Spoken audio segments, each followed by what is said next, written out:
Hello guys, welcome to my at cook channel. ডাঁটা আলু রুই মাছের ঝোল গরমকালের একটা সাধারণ সবজি বা রেসিপি বলতে পারেন। এই রেসিপিটা খেতে খুবই দারুণ হয় আর খুবই গরমের জন্য পেট ঠান্ডা করার একটা রেসিপি। যেহেতু এখন ডাঁটার সিজন, চলুন আজকে আমি আমার পদ্ধতিতে ডাঁটা আলুর ঝোল রুই মাছের ঝোল রেসিপি বানিয়ে ফেলি। চলুন এই ভিডিওটাকে শুরু করে নেওয়া যাক। রেসিপিটা বানিয়ে নেওয়ার জন্য কড়াইতে দিয়ে দিলাম পরিমাণ মতো সর্ষের তেল। আর সর্ষের তেলটা দেওয়া হয়ে গেলে আমি এখানে একটা বড় সাইজের কুচিয়ে নেওয়া পেঁয়াজ দিয়ে দিচ্ছি। পেঁয়াজ এবং তেলের মধ্যে ভালোভাবে পেঁয়াজটাকে নাড়াচাড়া করে এবার লালচে ব্রাউন করে ভেজে নেব। ভালোভাবে নাড়াচাড়া করে লালচে ব্রাউন করে ভেজে নেওয়ার পর দেখুন এখানে আমি এবার অনেকটা কালার চলে এসেছে পেঁয়াজের। এই পর্যায়ে আমি এখানে একটা বড় সাইজের কুচিয়ে নেওয়া টমেটো দিয়ে দিচ্ছি। টকটকে লাল টমেটো আমি এখানে দিয়েছি। এবার সুন্দরভাবে নাড়াচাড়া করে টমেটো এবং পেঁয়াজটাকে আরও একটু গলিয়ে ফেলবো।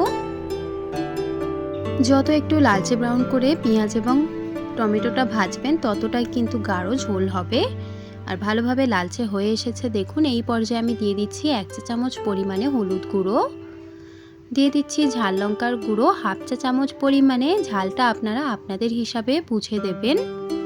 জিরে গুঁড়ো দিয়ে দিচ্ছি এখানে 1 চা চামচ পরিমাণে, দিয়ে দিচ্ছি এখানে স্বাদ পরিমাণে নুন, আর তারপর দিচ্ছি এখানে আদা এবং রসুনের পেস্ট 1 চা চামচ পরিমাণে। ব্যাস এই কয়েকটি মশলা দিয়ে এবার ভালোভাবে নাড়াচাড়া করে ভালোভাবে মশলাটাকে কষিয়ে নেব।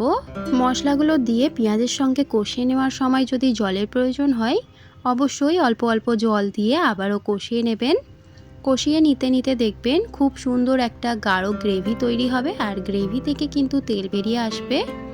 সেই পর্যায়ে আমি এখানে দিয়ে দিচ্ছি মাছের মতো কেটে নেওয়া আলু। মাছের আলু কিন্তু এভাবে সরু সরু করে কুচোতে হয়। আর সমস্ত আলুটাকে আমি এবার এই কারির মধ্যে দিয়ে দিচ্ছি।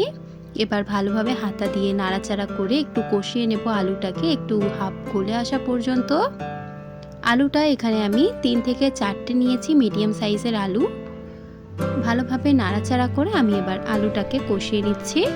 আর সেম আলুটাকেও কষিয়ে নেওয়ার সময় যদি জলের প্রয়োজন হয়, যদি মনে হয় যে পুড়ে পুড়ে আসছে, সেই পর্যায়ে একটু জল দিয়ে আবারও কষিয়ে নেবেন 2 থেকে 3 বার।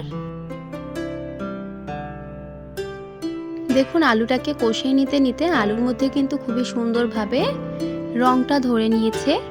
আর এই পর্যায়ে যখন আলুটা একটু গলে এসে গ্রেভিটা আরও ঘন হয়ে যাবে, সেই পর্যায়ে আমি এখানে কেটে রাখা ডাঁটা দিয়ে দিচ্ছি। এখানে কিন্তু লাউ শাকেরও ডাঁটা ছিল আর সজনা ডাঁটাও ছিল।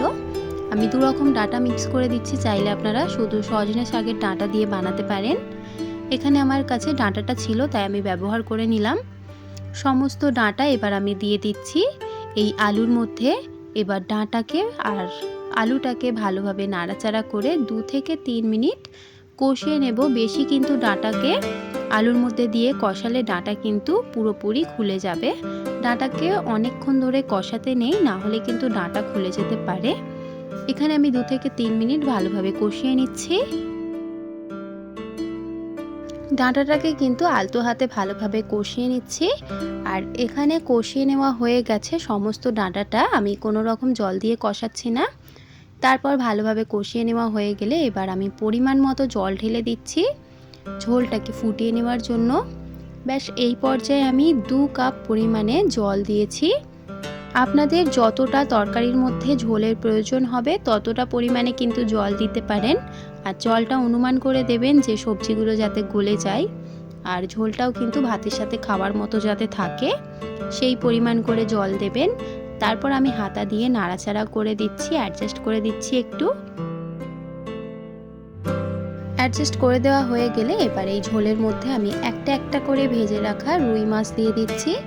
রুই মাছগুলো আর ভেজে দেখা আমি দেখালাম না, কারণ রুই মাছ ভাজতে কিন্তু সবাই পারে। এবার আমি মাছটাকে সাজিয়ে দিচ্ছি এই তরকারির মধ্যে একটা একটা করে। দেখুন 10টার মতো মাছ আমি এখানে বিছিয়ে দিয়েছি। আর এবার মাছগুলোকে ভালোভাবে পারলে আপনারা চেপে চেপে দিতে পারেন ঝোলের মধ্যে, কিন্তু আমি চেপে দিইনি। এরকমভাবে মাছটাকে দিয়েই আমি এবার ঢাকা দিয়ে 10 থেকে 15 মিনিট ঝোলটা একটু ফুটে আসা পর্যন্ত অপেক্ষা করব। আর 10 থেকে 15 মিনিট ভালোভাবে ফুটিয়ে নিচ্ছি। 10 থেকে 15 মিনিট পর ঢাকা খুললাম।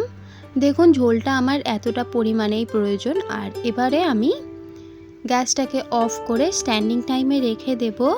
ঝোলটার আসল কালার আসা পর্যন্ত যে কোনো রান্না কিন্তু রান্না করেই তারপর স্ট্যান্ডিং টাইমে রাখবেন, তাহলে কিন্তু কালারটা দারুণ আসে। স্ট্যান্ডিং টাইমে রাখার পর কিন্তু ঢাকনাটা ওপেন করলাম। দেখুন কতটা সুন্দর রুই মাছের ঝোল ডাঁটা দিয়ে আলু দিয়ে কিন্তু পারফেক্টলি ভাবে রেডি। আর এই রেসিপিটা দেখে আপনাদের কেমন লাগলো অবশ্যই জানাবেন। আশা করি এই রেসিপিটা আপনাদের ভালো লেগেছে। যদি ভালো লেগে থাকে তাহলে অবশ্যই লাইক, শেয়ার এন্ড সাবস্ক্রাইব করে দেবেন। আজকের এই ভিডিওটা দেখার জন্য ধন্যবাদ।